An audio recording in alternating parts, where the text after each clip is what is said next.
Maintenant un alphabet, on a réussi à la décrire, mais il y a beaucoup de langues dans le monde qui n'ont pas d'alphabet, ou bien qui n'ont pas de dictionnaire, qui n'ont pas de grammaire, d'apprentissage, ça fait partie de l'équipement des langues, ou bien qui n'ont pas de site sur Internet.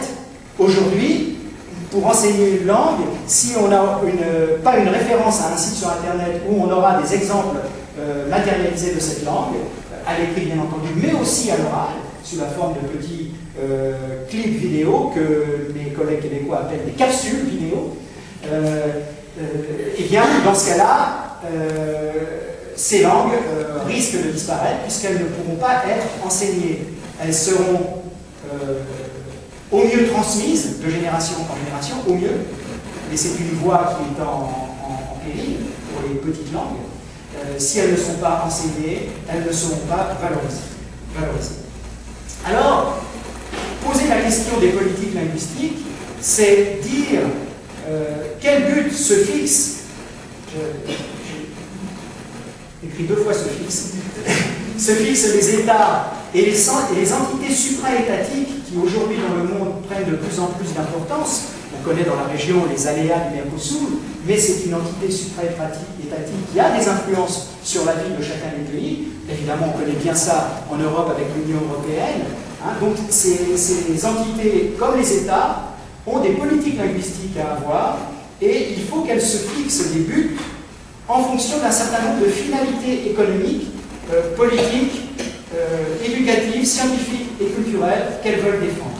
Il est clair que jusqu'aujourd'hui, en Europe, officiellement, c'est le plurilinguisme. S'il n'y avait pas cette position officielle de l'Europe, la domination de la langue anglaise serait encore plus grande qu'elle ne l'est aujourd'hui. Elle l'est, bien entendu, par les effets de pouvoir auxquels je faisais référence tout à l'heure, mais s'il n'y avait pas cette position officielle de l'Europe disant que toutes les langues d'Europe sont des langues admises en Europe, elles doivent être explicites non seulement au niveau des États, me semble-t-il, mais des systèmes éducatifs.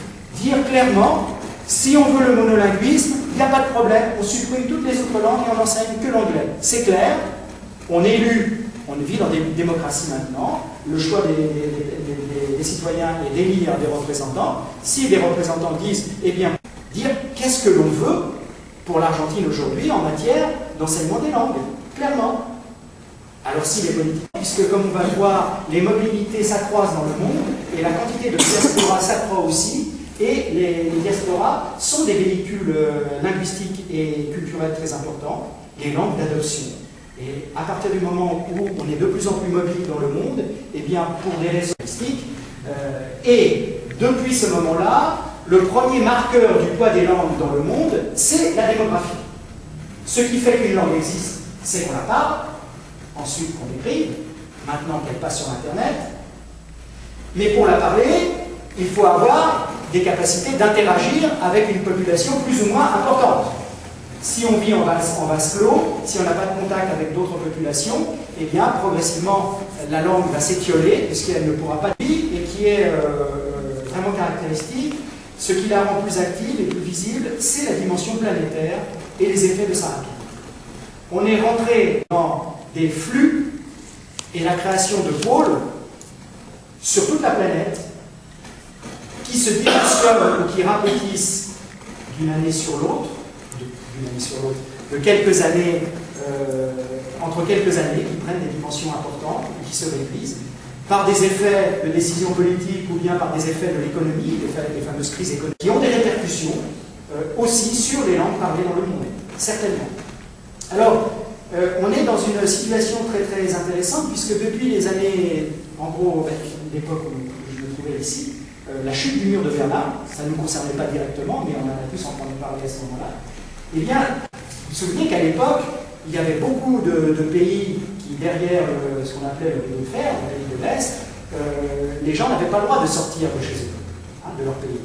Il n'y avait que quelques-uns qui pouvaient sortir, qui demandaient des droits, on n'avait pas un passeport comme ça automatiquement. Et puis vous-même, dans d'autres situations que vous avez vécues, il y avait des tensions sur les passeports qui pouvaient être menées, ou ne serait-ce que simplement des tensions économiques sur les passeports, puisque je me souviens, en tous les cas, pour l'avoir vécu au Brésil, pendant toute une période, pour une raison de passeport, donc les gens ne pouvaient pas sortir. Il n'y avait pas les moyens de fabriquer des passeports, donc les gens ne pouvaient pas sortir.